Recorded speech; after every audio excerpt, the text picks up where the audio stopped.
2026 সালের বিধানসভা নির্বাচনে পীরজাদা আব্বাস সিদ্দিকী কোন আসন থেকে প্রতিদ্বন্দ্বিতা করবেন তা এখনো নিশ্চিতভাবে জানা যায়নি। তবে সাম্প্রতিক এক মন্তব্যে তিনি ইঙ্গিত দিয়েছেন যে তিনি নির্বাচনে সরাসরি প্রতিদ্বন্দ্বিতা করতে পারেন, বিশেষ করে যদি এলাকার মানুষ তাকে চান।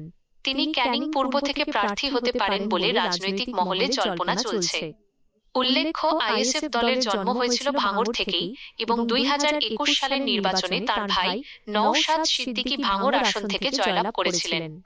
প্রেক্ষাপট: আইএসএফ এর উৎপত্তি: ইন্ডিয়ান সেকুলার ফ্রন্ট আইএসএফ 2021 সালের পশ্চিমবঙ্গ বিধানসভা নির্বাচনের আগে পীরজাদা আব্বাস সিদ্দিকী কর্তৃক প্রতিষ্ঠিত হয়।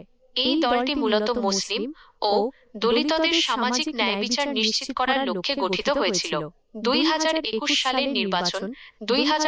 সালের নির্বাচনে আইএসএফ বামফ্রন্ট ও কংগ্রেসের সঙ্গে জোট করে সংযুক্ত মোর্চা গঠন করে।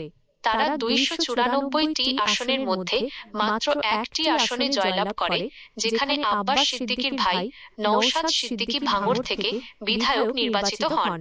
যদিও আব্বাস সিদ্দিকী নিজে সেই নির্বাচনে প্রতিদ্বন্দ্বিতা করেননি। 2026 সালের পরিকল্পনা: 2026 সালের বিধানসভা নির্বাচনের জন্য আইএসএফ আবারও বামফ্রন্টের সঙ্গে জোট করতে চাইছে। আইএসএফ প্রধান নওশাদ সিদ্দিকী ইতিমধ্যেই এই বিষয়ে বামফ্রন্ট চেয়ারম্যান বিমান বসুর কাছে চিঠি পাঠিয়েছেন। এর থেকে কম বিয়ারের থেকে বড় এই ভিডিওতে পীরজাদা আব্বাস সিদ্দিকীর সাম্প্রতিক এক মন্তব্য দেখানো হয়েছে, যেখানে তিনি ক্যানিং পূর্বের বিধায়ক শওকত মোল্লাকে তীব্র আক্রমণ করেন।